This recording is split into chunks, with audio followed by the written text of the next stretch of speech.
Barazani watu walikuwa wako busy. Stori za hapa na pale zilitawala. Azia naye alikuwa akipiga mswaki kwa ajili ya matayarisho ya sikukuu. Ema naye alikuwa akipiga naye mswaki. Wasiwasi ndio ulikuwa umemtawala. Nilipomuuliza zaidi, alisema kwamba hakuwa amenunuliwa nguo ya sikukuu, bali alipiga mswaki tu. Diana naye alikuwa katika matayarisho hayo ya sikukuu. Aliwahi kuamka mapema kupiga mswaki. Wani kina mama nao walikuwa wako busy. Yusufu alikuwa akipiga mswaki kwa ajili ya matayarisho ya sikukuu. Kina mama nao wengine zaidi walionekana wakiwa busy pale. Shangazi na wenzie. Kijana huyu muda fulani nilipokuwa nikiongea na wenzangu alinishangaza sana. Hebu muangalie kwa makini alichonishangaza. Kamera yetu hakujua kama ilikuwa inamchukua. Muangalie. Muangalie anachofanya. Kwamba Tanzania na Kenya akaanza kulapu. Ndio pekee yake kwa dakika kama Afrika Mashariki. Yeye analapu nyimbo gani? Ndio mambo asikua. Huyu alikuwa amenunuliwa nguo ya sikukuu lakini hakuwa amenunuliwa viatu. Kwa hiyo alikuwa amekaa na huzuni yote muda wote. Akifikiria atavaa nini na viatu hakuwa amenunuliwa. Asubuhi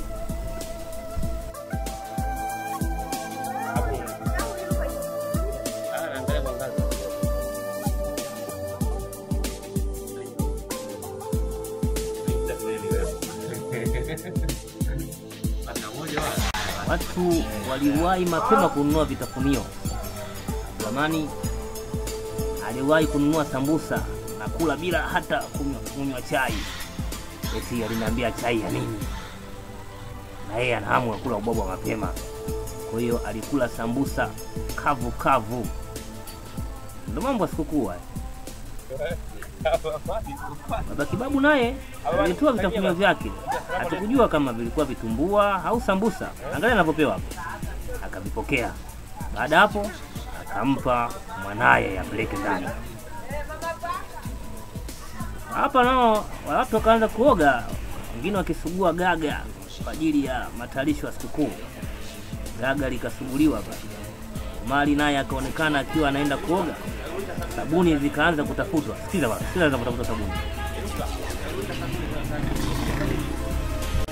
Chana walipofika watu msosi ukaanza kuliwa. Huyu mtoto akapakuliwa msosi na nyama zake 3 hapo. Akaanza kula ubwabwa wake peke yake. Huyu dada anaonekana akiwa analandia zile nyama, lakini kamera yetu ilipombamba akajaribu kujificha. Tulimuona.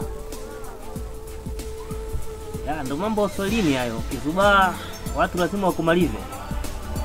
Ya uswazi. Mwandishi wetu naye alikuwa busy na msosi huo.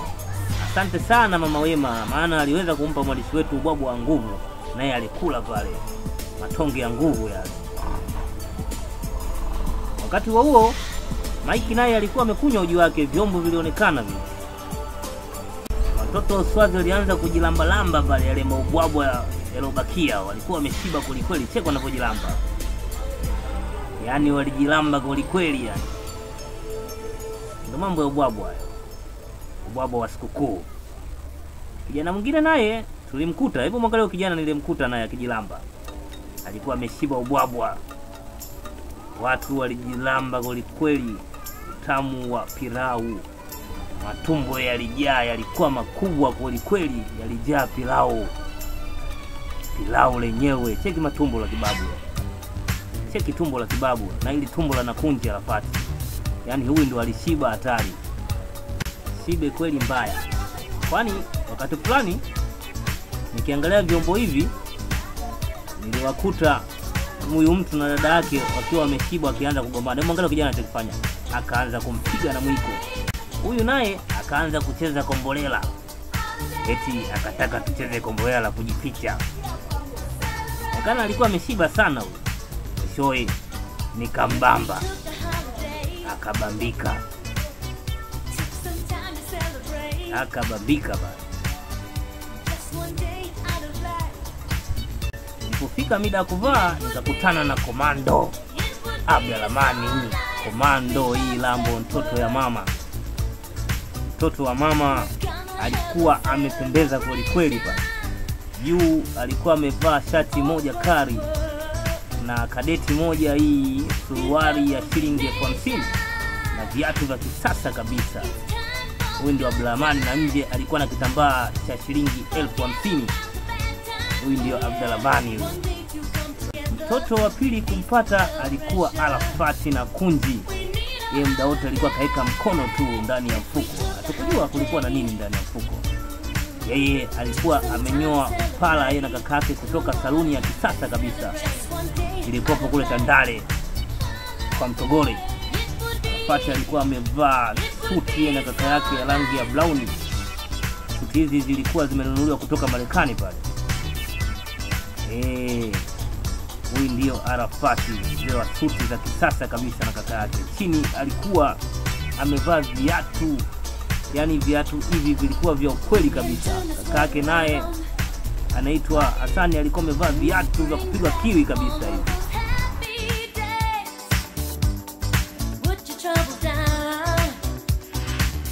Mtoto wa pili alikuwa Yusufu.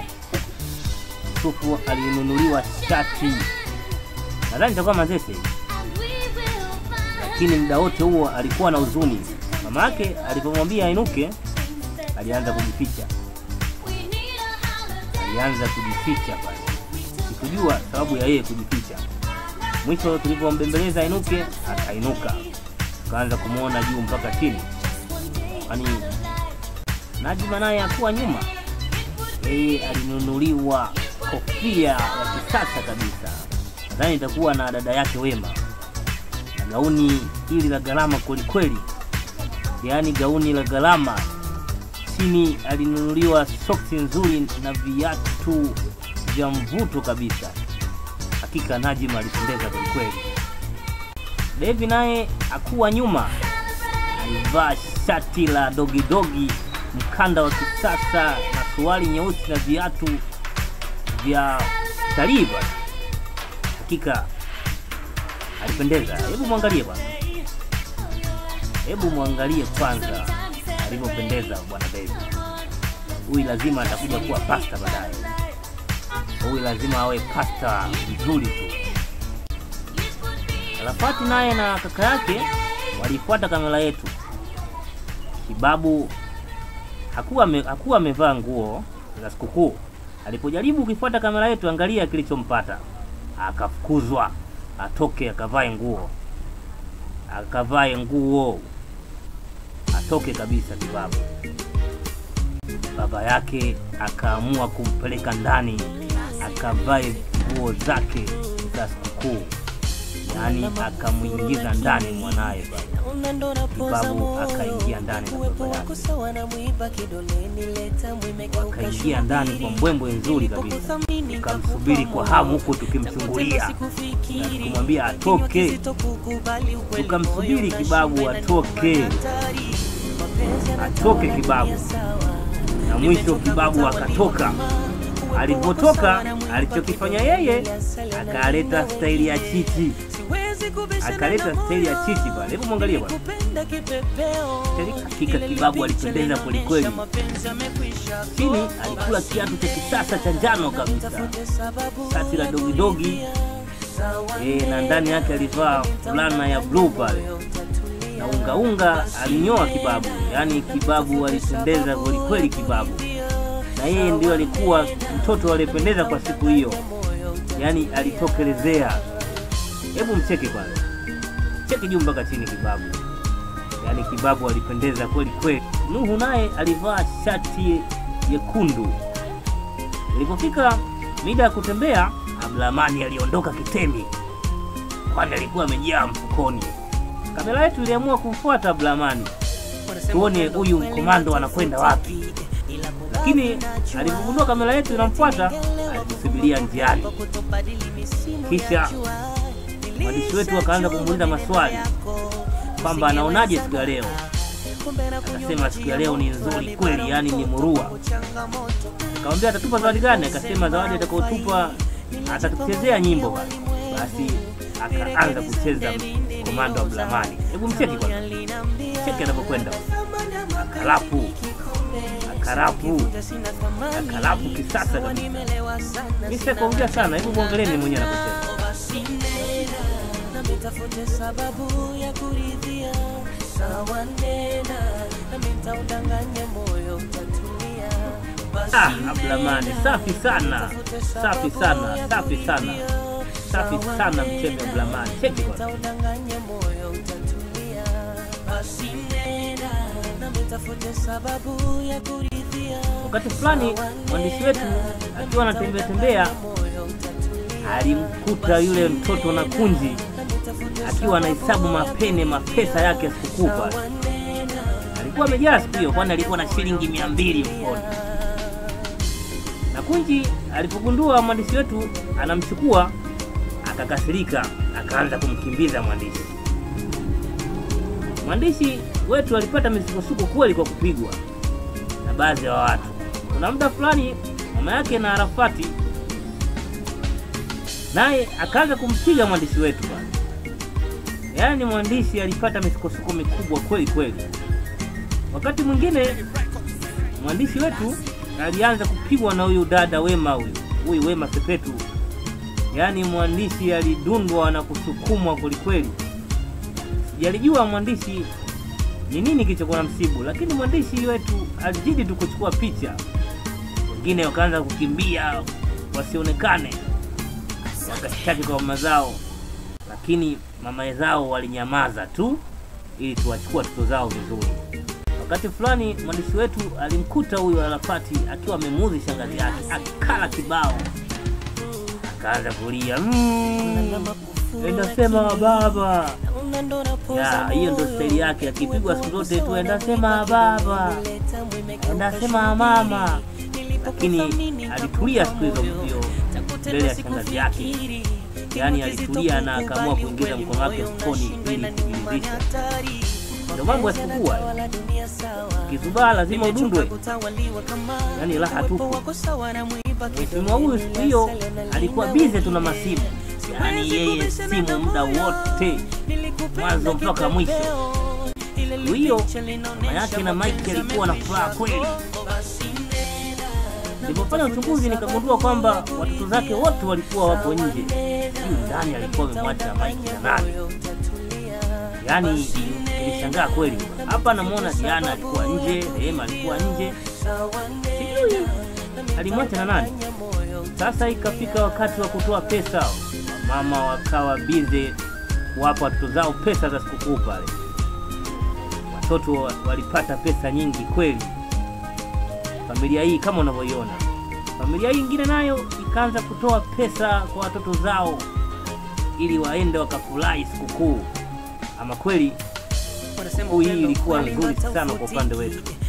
Yaani nzuri mno. Wakati fulani niliwakuta watoto wakiwa wanapiga msosi. Jamani anaonekana akiwa na nyama yake pale. Watoto walipiga matonge kweli. Na kijana mmoja anaitwa huyu na kunji Arafati. Yeye siku hiyo alikuwa ameshakula, akaamua aingie katika game ya kula. Angalia kilichompata. Akaanza kufukuza eti atoke. Mani kweli chakula kitu kibaya kweli. Angalia analia wa. Lakini aliendelea kula huko analia. Ndio mambo ya sikukuu. Kizubaa lazima wakumalize.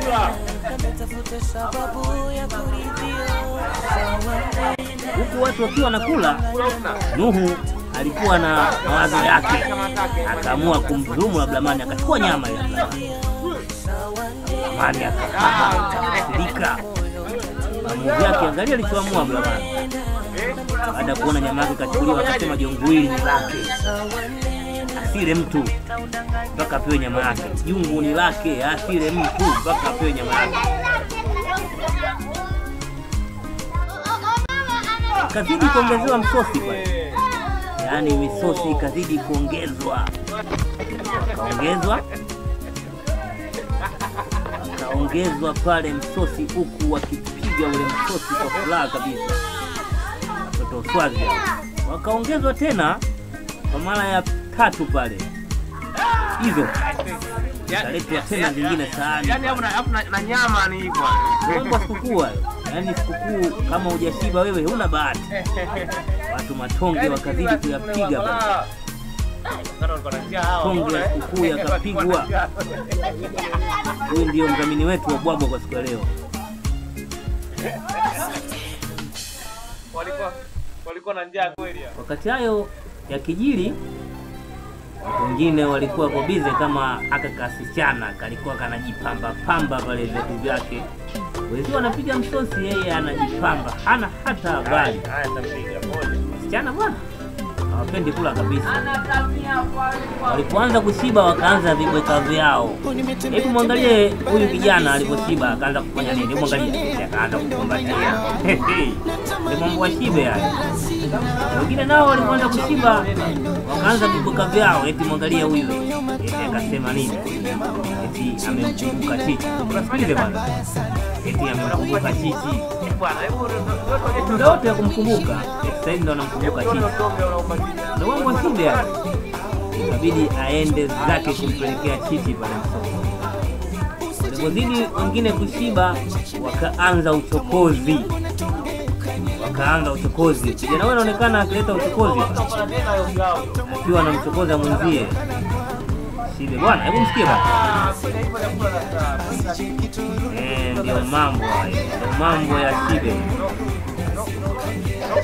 Wakati huo kijana huyu naye aliposhiba zaidi na mwenzio wakaanza kupigana. Angalia ngumi hizi. Shibe.